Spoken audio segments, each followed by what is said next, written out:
Hello, everyone. I'm so glad you're here. I'm Coach Pete, coming to you from New York City, and you're listening to Dynamic Destiny Radio on Transformation Talk Radio. Each first and third Wednesday at noon Eastern, 9 a.m. Pacific, we'll help you get unstuck and keep you moving forward toward your destiny. Check out my website, petecoaching.com, for all the ways you can access my podcast and archived episodes. Hey, our quote for the day comes from Chris Valentin. The dogs of doom stand at the door of your destiny. The dogs of doom stand at the door of your destiny. I love this quote.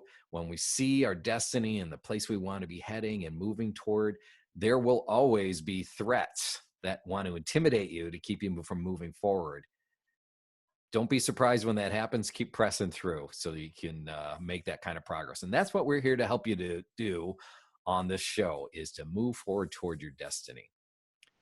So, hey, on today's episode, I have a question for you. Is it possible to have alignment between your life purpose and what you do on your job every day, your career? Is it possible to have that kind of alignment? Maybe another question is, hey, with the pandemic going on right now, the COVID-19, shouldn't you just be happy to have a job at all and stop worrying about any kind of satisfaction and just hold on tight? Well, on today's show, I have an expert guest, Dr. Chip Roper, to help us unpack that. When I first met Chip, when I moved into the city, it was about 3 years ago. And I was really happy it was a mutual friend introduced us, and wow, I think we were finishing each other's sentences, and I was like, wow, this guy has a really similar motivation to mine, and that is we want to help people understand their work doesn't just have to be a grind and a job, and that the purposes in their life and in their heart were meant to be expressed ideally through the work they do every day, and that's also how they can make the most difference in the world as well. Problem, there's a lot of disconnect there, and Chip is an expert in this. He actually it's his full-time work. Chip is a sought-after speaker on the topics of faith, work, and calling. He hosts the Resilience webinar series and facilitates a monthly peer mentoring experience called the Executive Circle. Chip's an associate professor of entrepreneurship at the King's College in New York City. He lives with his wife, Audrey, of 32 years. They have 3 daughters and a son-in-law, and they live on the East River in Long Island City in New York City. So welcome, Chip. Join me, everyone, welcoming Chip, our guest. Chip, so glad to have you here. Thanks for making some time. Hey, tell us a little bit more about you and what you do. Pete, thank you. It's great to be here, and it's great to be with everybody, especially in the season when all of our work has been just every single one of us has experienced some form of work disruption thanks to COVID-19. So yeah, Pete, Voca Center, we help people. We actually like to think of our vision is to rescue people from the forces that rob them of joy and effectiveness at work, and that's kind of our aspiration. And how do we do that? Well, we deliver the kind of coaching and training and leadership development that take people to the next level. So, very, very frequently we're dealing with people who are navigating from one career to the next, one job to the next. We call them career navigators. Some of that is voluntary, and some of that is, they got voluntold they would be looking for a new job. So that's, but the career navigators are people we work with. We work with leaders who want to level up their skills, discover their blind spots, need a safe place to figure out how to be better. And then we also work with teams and helping teams understand each other, get on the same page, and perform better. So we do that in the faith-based world. We do that in the wider world, and we serve clients all over the U.S. There's a team of us, and we work as a group, and it's been great. We've been doing it for 5 years. Oh, that's awesome. That's awesome. And I've seen some of your material, and Chip's going to share some of that with us today as well.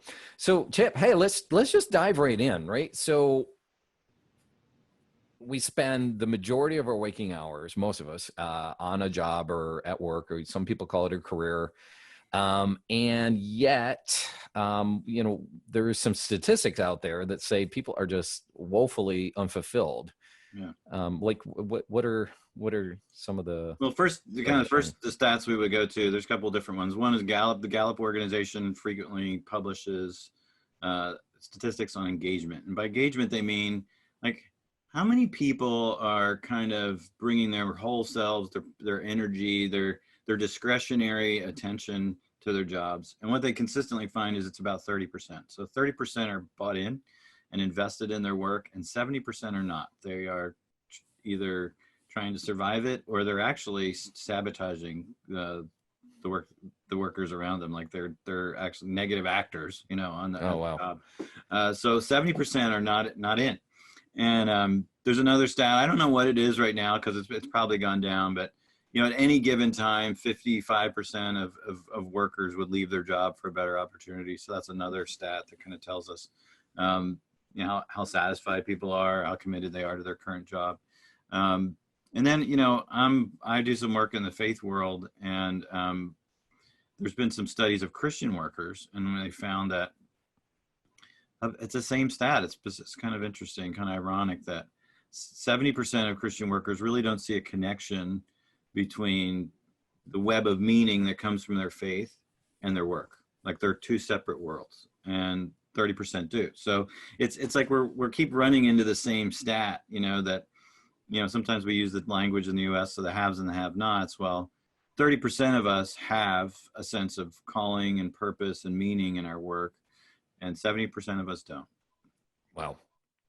Well, so Chip, you study this, you work with lots of folks. I work with individuals when I do my coaching as well. What leads to this? What leads to the big disconnect? It's complex. There's no simple answer to this. Some of us, we've inherited a paradigm about work where work is just something you do to get to the weekend. And so, it's part of our culture that, work is something you tolerate to get to do what you want to do. Others of us, there was so high of expectations from our parents that we had to be successful that, we just always feel like we're behind, and it's pushing on some vulnerabilities that are deep inside of us. And so, work's just that way. I think there's other things we could say about the way we work today. And frankly, I think COVID just accelerated that. Like if you're a knowledge worker and your company didn't go out of business in the last 2 months, you're probably working more than ever, and you're on all the time, and you're strung out from, 18 successive Zoom meetings a day. So, it's like, so there's lots of different pieces in that. And I think, so there's lots of reasons why we may struggle with that. And some of us we've just given up, we're cynical. We don't think that it's possible. Right. So Chip, on our show, if there's a kind of an arc to the episodes here. And in the first half of our season, we spent a lot of time uncovering different aspects of our talents and our passions, and really trying to get a sense of self-awareness. Mm-hmm. And that's great. And when you can have that, what we want to try to help people do for the rest of the show here is, how can I take what I know about myself and leverage that in my job and in my career? Hopefully, the tighter the theoretically, right? The tighter the match there, the more fulfillment you'll get. You showed me a super interesting grid before the show. You want to pop that up and let's look at that. Walk us through it? Yeah. Great. So I have mine over here on my left screen. So I'm not checking my email, Pete. I promise. I'm just looking at the grid. Okay. So yeah, this grid is really trying to answer the question: how do we find meaning in our work? Like, how do we connect that deeper sense of purpose, destiny, in terms of your show? How do we connect our destiny with our work? And so I want everybody to think about your work in terms of two broad categories, two broad questions. The first is, how do you experience it? And I don't mean the whole thing, because the different elements of it. So there's probably things about your work you like and things you don't. But how do you experience it? We're going to talk about that. And then the other is, how do you approach it? Like, how do you frame it in terms of really what story do you anchor it in? And I want to talk about both a little bit as we fill in this chart. So on the experience side, there's chore work. And this is how I was introduced to work as a kid. You know, I was given chores to do, and chores were the work you did so you could get to do what you want to do. You know, I couldn't go play until I cleared the table and took out the trash. That's that. I think I was raised right. I had to do chores, you know, and that's the way it was. So chores, you know, are usually not, usually they're hard or at least very unsatisfying kinds of work. So almost every job has some chore elements to it. Almost every job, no matter who you are.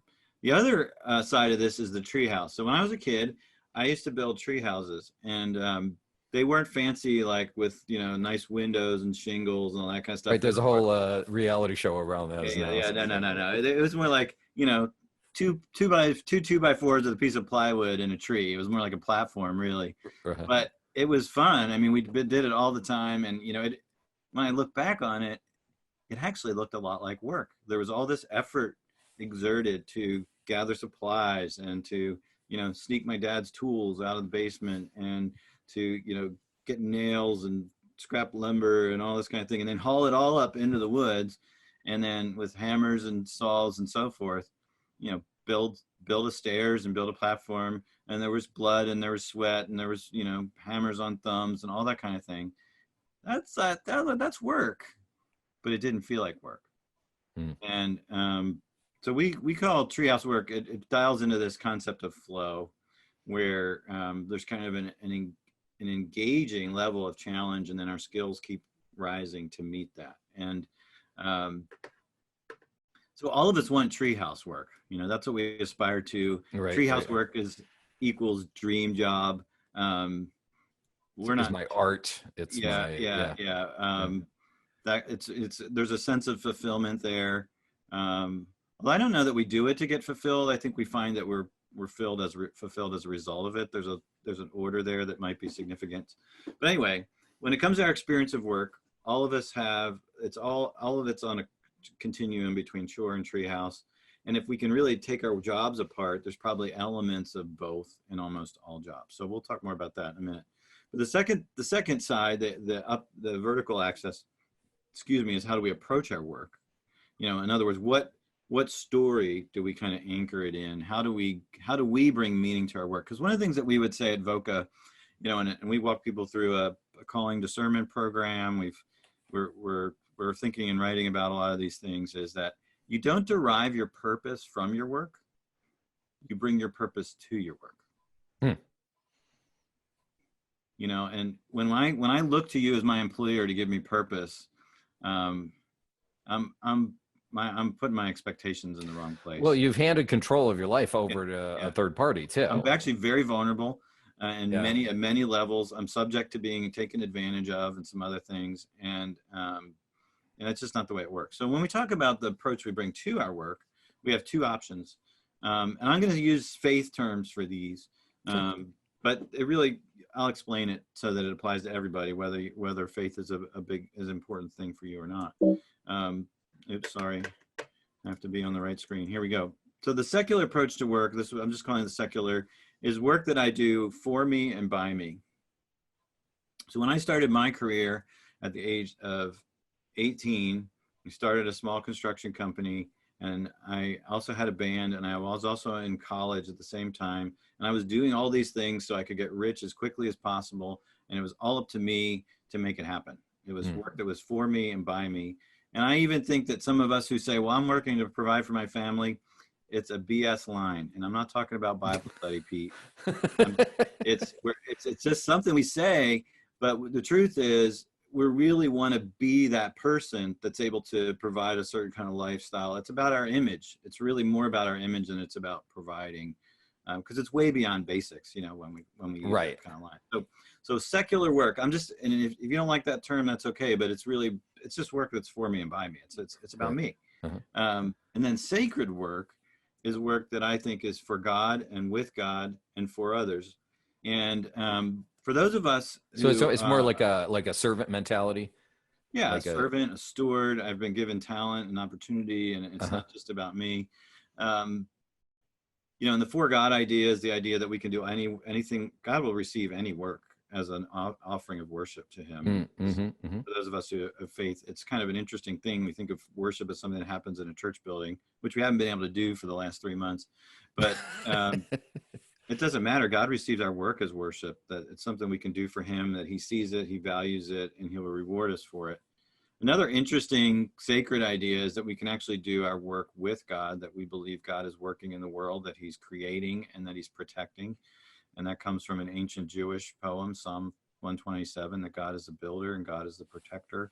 So whenever we do building or protecting work, which all of our work fits into one of those categories usually, sometimes both, we're doing it with God. We're not alone anymore. It's not just by me. And then the for others point, which is that, Christians have long believed that the way God provides, the way we serve our neighbors and the way God provides for people is through our work. And so, again, you may not buy into all those Christian categories, but there's lots of research that shows that the reason what gives our work meaning is the impact it has on people. And that's not that we have to move beyond ourselves. And yeah, Chip, when I coach millennials or just even have discussions with them, it's hard to find someone in that age group who doesn't want to say, I want to make the world a better place. Like, they are all really, really focused on it. I think it's awesome. It's the challenge then becomes helping them get there and helping them find that meaningful work. But yeah, I think a lot of people will resonate with this. So far on our chart, we've got our experiences of work that parts of it are chore-like, parts of it are treehouse-like. And we may be more on one side or the other. In fact, in COVID, some of us may find that just to get by after unemployment and everything runs out, we may have to do more chore work. That's just the way it is. But then we also have this framework, this perspective of meaning that we bring to it that could be either secular or sacred. And that nets out into 4 different possible meanings of our work. The worst is grind. It's for me, by me. I'm at this. I'm all alone. I've got to figure this out. I've got to make it happen. And I hate it. That's a grind. And there's probably people that feel that way because they have to do whatever they're doing to survive and they don't see any value in it. And they feel like they're very alone in their work. If I have a for me, by me approach to work and I love it, it becomes like an addiction. It becomes my God, so to speak, that my total source of enjoyment, fulfillment, security.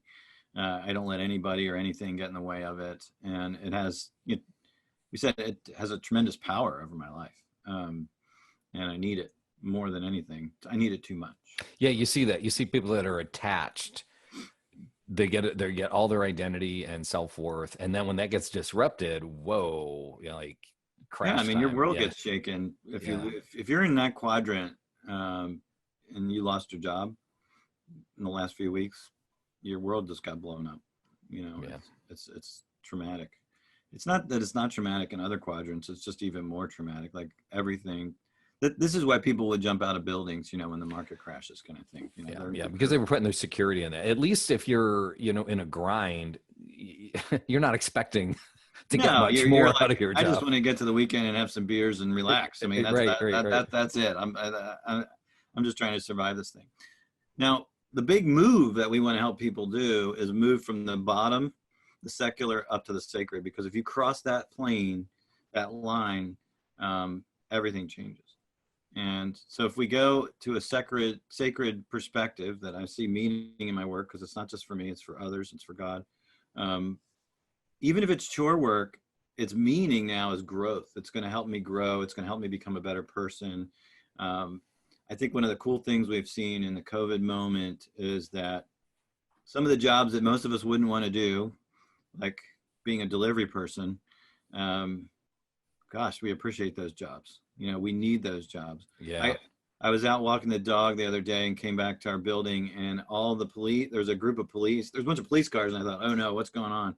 But all the police and the sanitation workers and the mailmen they all stood together with their masks on, and they got a picture together, and everybody was cheering them, and I thought it was really cool.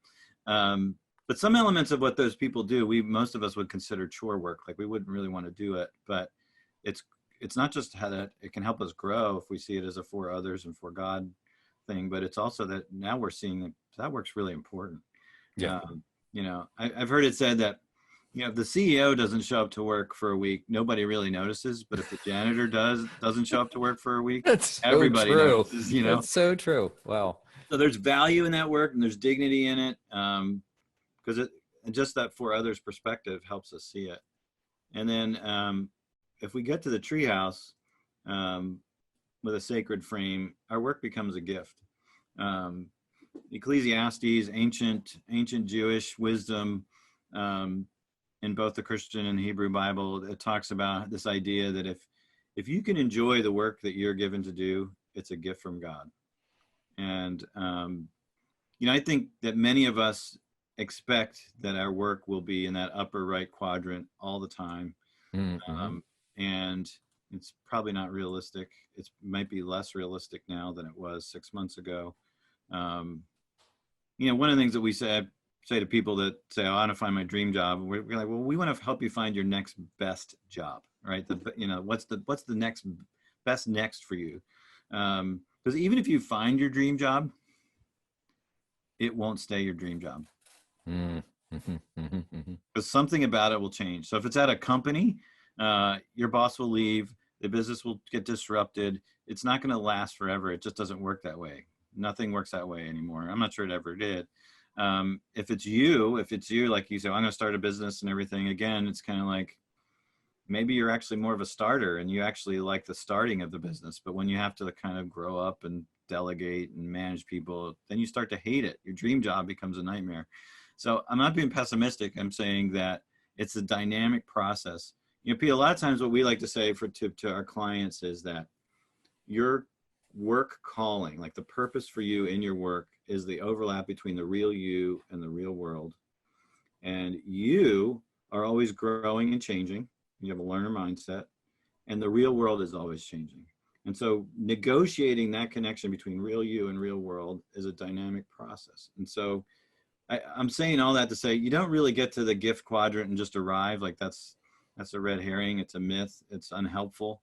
You're constantly moving towards it. And I think in our world where change is the norm, you just have to keep adjusting it.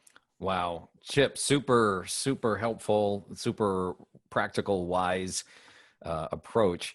You're listening to Dynamic Destiny with Coach Pete Cafarcio, and I'm here with my guest, Dr. Chip Roper, and we're exploring how to get more alignment between your calling and your career. We're not going to say absolute alignment based on what Chip just told us. So, Chip, that's awesome.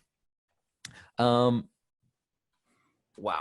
There's so much here that what let's you talk shared. about some of the COVID implications of this. Do you want to Yeah, sure. Yes, absolutely. So we've already said that some of us may have to do more chore work than treehouse work to get through this season. And another kind of hack, like how do you do that? Like how do you survive that and not just go crazy? I think sometimes we think of, well, this job is a chore job and this job is a treehouse job. So it's kind of an all zero sum, all or nothing kind of categorization. And the truth is it doesn't really work that way anytime, even, and maybe especially now. So the truth is that most jobs have some elements of chores in them and some elements of treehouse in them. Mm-hmm. And one of the key survival strategies for this season is to find the treehouse elements in the work you need to do. And so instead of treehouse with a capital T, maybe it's tree houses and the small t. It's like there's micro treehouse things that we get to do. And before we went on, I said, so I'm an executive coach and I'm a business owner and I'm, leading a team and I write content. It's a very relational, cerebral job, right? So what would happen if I had to work like in distribution at a warehouse center somewhere? Because that's hot. There's lots of jobs in distribution right now. And I think there's actually some things I would like about it. So I think there's things that I would like about the physical work and, the organizing of things and space and people. And it's just, that's kind of a weird, maybe that's a hypothetical analogy. Another one we've talked about is my wife works, and she's an office manager, and she works for a search company that's got a very defined market. she's not really interested in search. She's not really interested in the market they're in. But what her treehouse things are: white glove customer service. Anytime she can go over the top and take care of, a key constituent in a way that just they're blown away. She loves to do that. And the other thing that she really is passionate about, that's a treehouse kind of work for her, is putting things in order. Like her company just moved in the middle of COVID, and she had to organize all that. And she just did an amazing job at that. Like, that's great. So it's not, I guess the best practice is understanding what that treehouse is for you and finding things in what work you have to do now that align with it. And always looking for opportunities that might be more, have more of that. Like there's nothing wrong with looking for opportunities to have more of it. But, for now, where we're seeing, there's a few industries that are hiring like crazy, like they're involved in logistics and pharma and medicine and essential services and some healthcare a little bit. Tech is big. Tech, right now. some tech. But there's a lot that are frozen. Like there's a lot of wait and see out there, for sure. And then there's other areas which are just cratering, so figuring out what an ideal, what would be more aligned than what you're doing now that's a great thing to do. Chip, I think you just hit on something that's really important. I talked to, again, I mentioned I talked to a lot of younger people, and when they think of a treehouse, to continue the metaphor, a treehouse kind of position, they're thinking like that's going to be the title I have. It's the exact mission of the organization I work for. And I really like the example you used with your wife, because that's, to me, is probably a healthier way to think about it, or more realistic, is when you have that sense of self-awareness and you know what your personality is, what your talents are, how can you use that within an overall context? It does not have to be like exactly, screaming, this is 100% you. It's what do you have to bring to contribute that can make the overall mission successful, and finding that space. I mean, some people have job descriptions that are super, super scripted and very little wiggle room. Not most of us don't have it exactly like that. A lot of us do have a certain amount of autonomy, as long as you're advancing the overall objective. So there's kind of an art there, I think, of, taking the things that are, do have some flexibility, and how can you bring your best and the things that put you into flow while still benefiting your organization. So I think you've raised two really different interesting questions there. So the first is really macro and the second is micro. So the macro question is, what do I do if I don't feel excited about the organization I work for? So I keep searching for that perfect organization. And,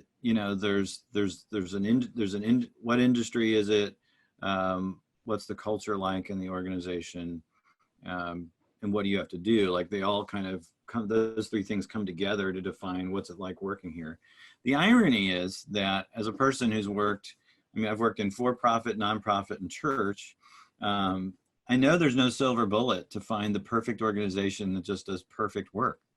And there's plenty of people and plenty of organizations in the nonprofit and church land that have been really hurt by toxic organizational cultures.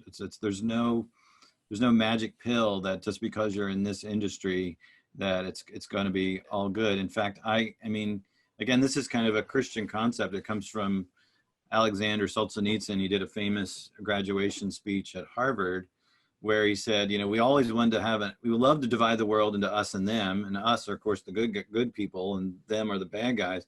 But he says the line between good and evil goes down the center of every human heart. And so where every person is a mix of good and evil. I think every industry is a mix of good and evil. And I'm just trying to maybe not so gently suggest a little reality therapy for your listeners, that there's just no such thing as the perfect organization that's got the perfect altruistic purpose, that takes great care of its employees at the same time, and that's an amazing place to work. It produces a product that is doesn't pollute and is going to make the world a better place. There's And just always some trade-off, and that's a little bit. And I'm not saying you shouldn't go after that. I'm just saying it's about expectations. The second thing that you brought up there, Pete, was about your own individual role, and how do you navigate a situation where you're saying, well, my treehouse is doing A, B, and C, and they've got me doing a little bit of C, but mostly, X, Y, and Z. Like, how do you deal with that situation? Chip, that's awesome. And I want to get really practical about that. I'm Coach Pete. You're listening to Dynamic Destiny Radio. Hey, is it possible to do what Chip was just talking about? Is it possible to do your work so that it fully leverages your talents and your personality?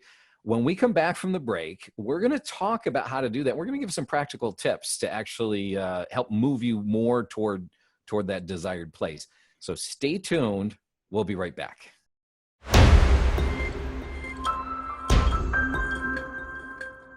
We're back on Dynamic Destiny Radio with Coach Pete, where we unpack your powerful potential. As a reminder, you can catch archived episodes and get lots of helpful free content and resources at petecoaching.com.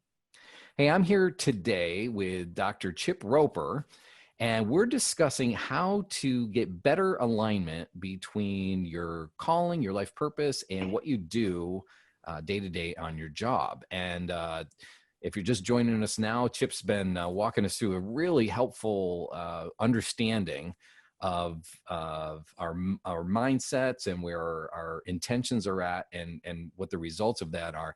Chip, can you just take that a little farther and tell us how to make that shift from going from a grind into a place where we're really feel like we're contributing and we're really making a difference? Yeah, in some ways, like the ideal movement on this chart is to go from grind to gift. Like that's, how do you do that? Uh-huh. But that involves two moves. It involves a move from secular to sacred, and it involves a move from shore to treehouse. So the secular to sacred move is a mindset shift. So we all know that if you're going to shift your mindset, that's going to take repeated reinforcement and some alterations to your rhythm. There's probably a couple different things that could help shift that. So just at a sort of just generic level for anybody, I think that the practice of gratitude, that's like writing down 3 things you're grateful for every day. Mm-hmm. You're probably going to find that a lot of those things have to do with people and people in your work. And so that's going to help you see the others orientation in your work. That's a daily practice. The other thing that can help you shift from for me and by me to the others orientation is really to think about this question that Peter Drucker liked to pose, which is, how do you want to be remembered? If you want to make it a little bit more graphic, think about, what do you want people to say about you on your 80th birthday or at your funeral? You can decide whether you want to be there or not. But, it's like fast forwarding. What do you want people to say? How do you want to be remembered? And it helps us dial into the fact that we actually do care. All of us care about what some group of people think. There is a they that every single one of us wants to, we care about. We want them to appreciate us, like us, admire us, that kind of thing that matter to us. And it pulls us above that line from for me to for others. If you're a person of faith, if you're a Christian, there's just so much in terms of the idea that Jesus calls us to a life of service. He didn't just model that, but he won us over to it by serving us to the utmost on the cross. And there's so many things there that should, in terms of spiritual practices, that should connect the dots and help us to see that life isn't just, we're not just soloists, we're not orphans, that God's got a story and he wants us to be part of it. So that's that shift, and it really gets into kind of spiritual practices and rhythms on a day-to-day basis. The other shift is from shore to treehouse. And again, I just want to reinforce the caveat that, especially now, it doesn't have to be macro. It can be micro. It can be finding the treehouse tasks and activities in your current job, which more broadly would qualify as a chore job. but some of the self-awareness that you guys have covered in the first whole half of this of your series, Pete, would really be critical here, because how do you know what your house really is? One of the things that we like to do with our clients is we want to objectively measure their talent, and we want to, I guess it's kind of objectively get feedback from the people they work with, so that it's not just their internal feelings and aspirations, that we can really bring true data to this conversation of identifying a treehouse. And you do that kind of work as well. And so that's really important, that self-awareness piece. But then something we talked about a bit is mapping. How do you map the things how do you connect the dots? I mean, didn't we all used to have tests like these? You have one list of words on the left and one list of words, and you have to draw lines, back and forth and connect them. Like, how do you take the tasks that you have to do in your job and the realities of your job, and how do you map it to your treehouse activities? Yeah. Well, Chip, that reminds me of a tool that I have that I can make available to all the listeners here. It's a great exercise where you can list the things that you need to do. Either you can view it daily, weekly, monthly, whatever, things that are that are required of you, and map it against how much energy does that give you? Does it drain your energy? Is it energy neutral? Does it give you energy to do those things? And it's a nice grid, and it really reveals a lot of things. Some of my clients have used this and have gotten actually made important career shifts based on the information that gave. It's called the Energy Performance Grid. And I think it's time for the Make It Real challenge. So if you can give me a drum roll, Chip, in the background. Here we go. Ready? Here it comes. Bang. Okay. Make It Real challenge. Do the Energy Performance Grid. Write to me. Ask Pete at PeteCoaching.com. That's Ask Pete at PeteCoaching.com. I will send this to you for free. No obligations, no hassles or anything. I'll just give it to you. It's really clear, and take it and do an examination and see what parts of your job are really a real chore, and which parts of it are more toward flow, and and then there's suggestions on what could you possibly do about that. Depends on how much flexibility you have in your job. So Chip, as far as our listeners here, some of them do have a lot of flexibility, and they're just maybe not making the smartest decisions, and could, shift. And there's others that have very little flexibility. What are some practical things that we would suggest to folks that maybe they don't have a lot of flexibility, but they want to be moving more? What are some things that come to your mind? Well, doing this mapping exercise is great, because it's going to increase your self-awareness. It's going to help you find some of the things in your current work or situation. Even if your work is searching for work, it's like there's things about that work for most of us, maybe very, very, very few, but there's some things about that work of searching for work that are actually treehouse for you. So, yep. Yeah, I told you before, like, I have a business. I have to go after leads. I hate asking for initial conversations. I have some kind of mental block on it or something, but I love having those conversations. Mm-hmm. So when last time I was looking for work here in New York, which is 6 years ago, I didn't like the ask, but I love the conversation. And so, it's finding and reminding yourself that there's rewards coming, and it's tweaking that in your process. Yeah. One thing I like to encourage people on is say some things for flow for you are just way outside your job description. I'm going to take just a case. Say you really have strong talents for aesthetics and you're in a cube job. Okay. Well, maybe you can't make your job exactly shift toward aesthetics, but think about things you can do that they're probably extra mile kinds of things that might not even add, to the bottom line, but to take the initiative. Like, can you add artwork to the boardroom that you guys meet in frequently? or the meeting rooms?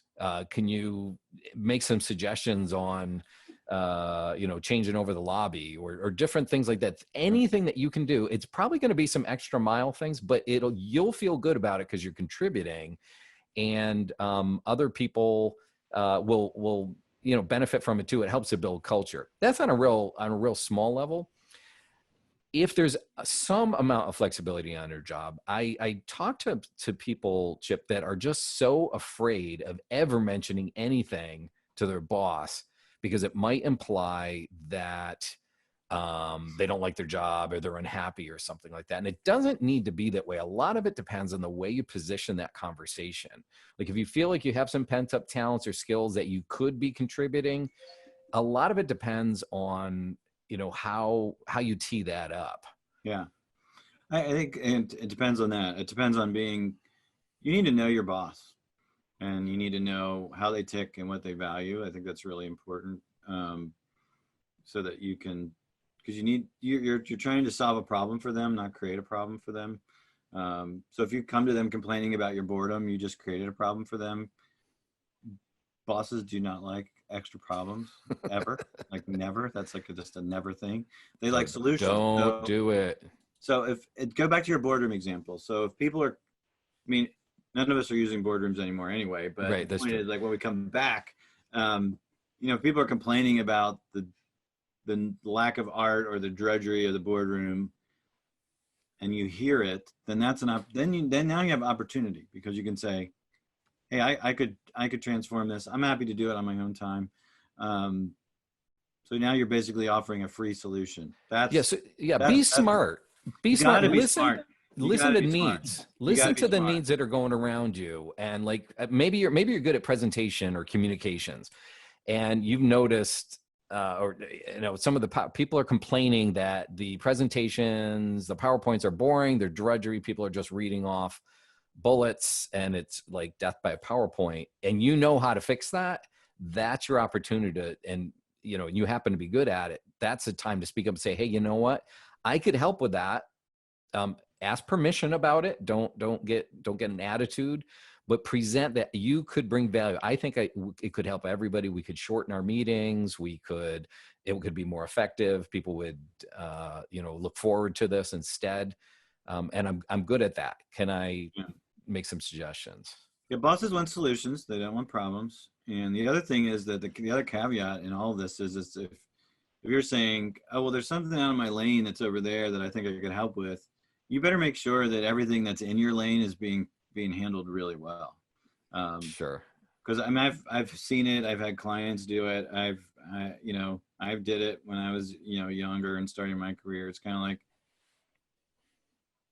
you get bored and then you go do something else, but the problem is you didn't actually do what you were tasked to do, and then now there's sometimes two problems because the thing, so it just gets back to that big idea. Bosses don't want problems; they want solutions. You need to be savvy enough to understand what solutions they're seeking. If some of those solutions are outside your current job, but you can deliver them and deliver them well, offer it. But I love what you're saying, Pete, because it's all about solutions. It's all about making things better that your boss cares about. If your boss doesn't give a rip about the boardroom, then the idea that you're even going to waste their time. No, you're going to do that on your free time. That you're going to do on your free time. They're not even going to want to talk about it if they don't care about it. Right. Because they're overwhelmed just like everybody else. Yeah. Hey, you're listening to Dynamic Destiny Radio with Coach Pete. And I have my guest, Dr. Chip Roper, on with me right now. And we are talking about moving toward better alignment between your calling and your career. And if you're just joining us now, you can get the archived episode and see some great graphics that Chip's been using at petecoaching.com. We have YouTube videos. This comes across as a podcast, Facebook Live, and the archived radio episodes are also available on that. That's petecoaching.com. So, Chip, what else? What other kinds of trends are you seeing now? Especially with lockdown, it's real hard for people to think long term, and we get that. So what's some advice that you might give them for, the next month, really? It's the next month or two. I mean, I think that the next few months, um, boy, there's so many different threads to it. I think that if you're a knowledge worker, then you should expect to be working from home uh, indefinitely. Um, and even when everybody's talking about turning it back on, turning the economy back on, return, knowledge workers are not going to return en masse. They're not.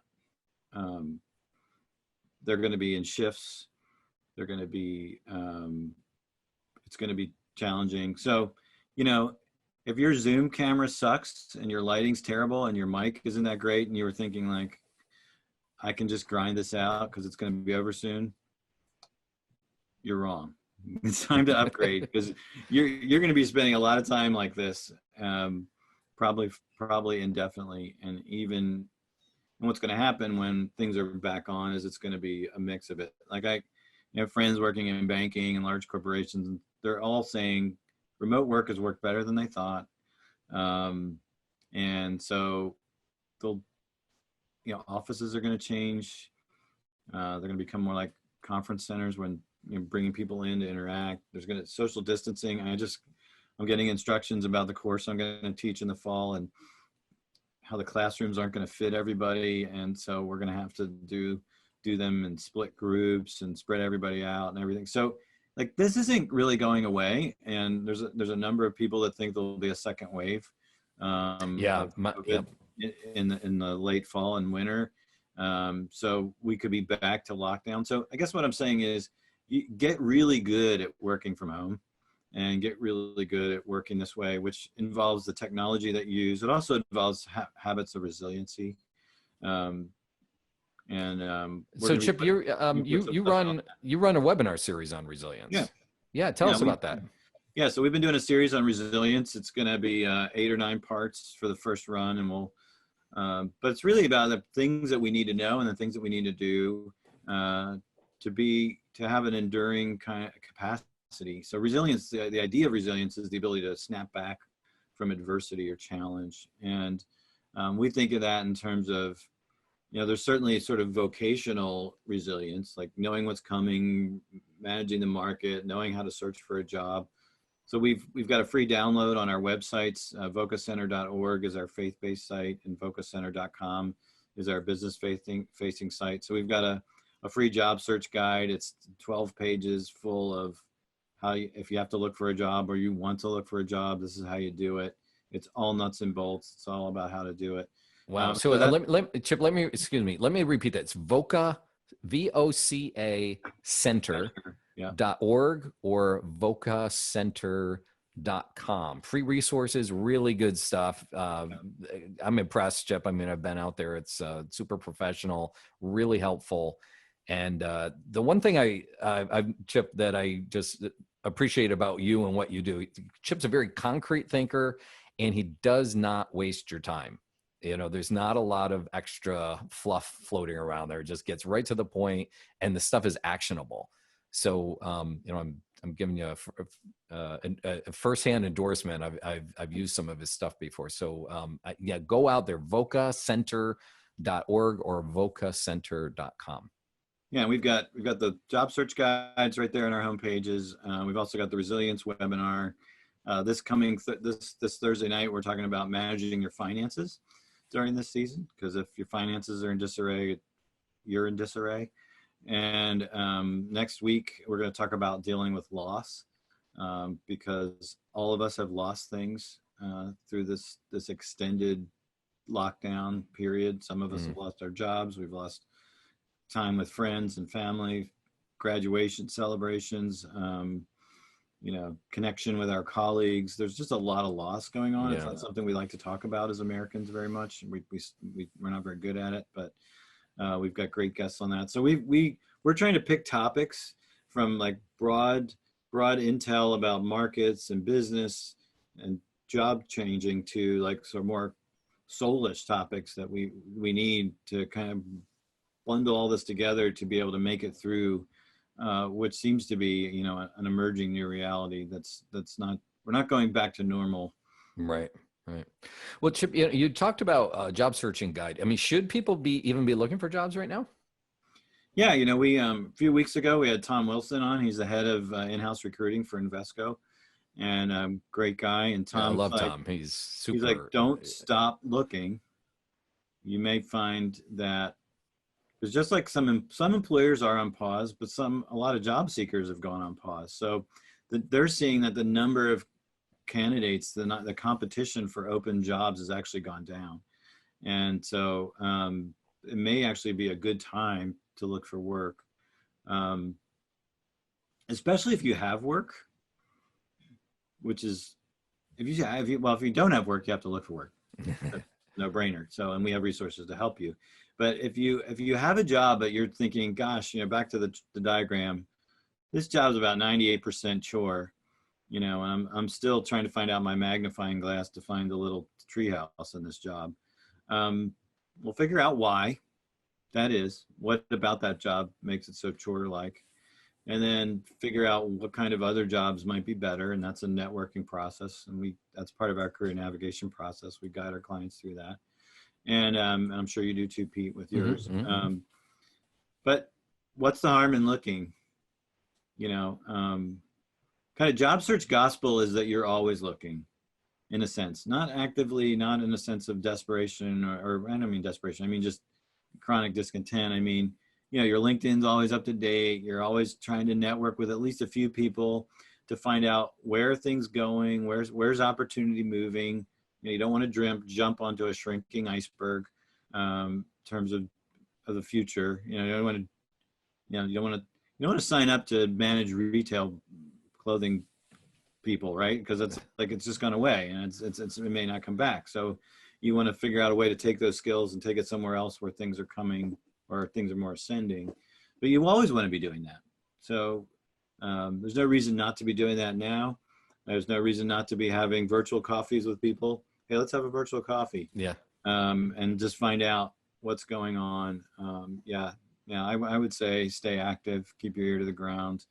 A lot of companies are dealing with the fact that they are not going to be able to hold their talent in expensive, dense areas.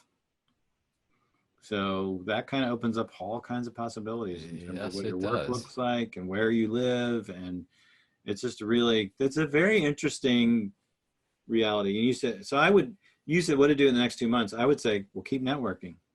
Mm-hmm. Pick your top 3 other companies that you think you might want to work for, or other top 3 jobs you think might be interesting that are different than what you're doing, and just find people to talk to about those companies or jobs. Don't ask for a job, just ask for information. Right. That's a key. I coach my clients on that as well.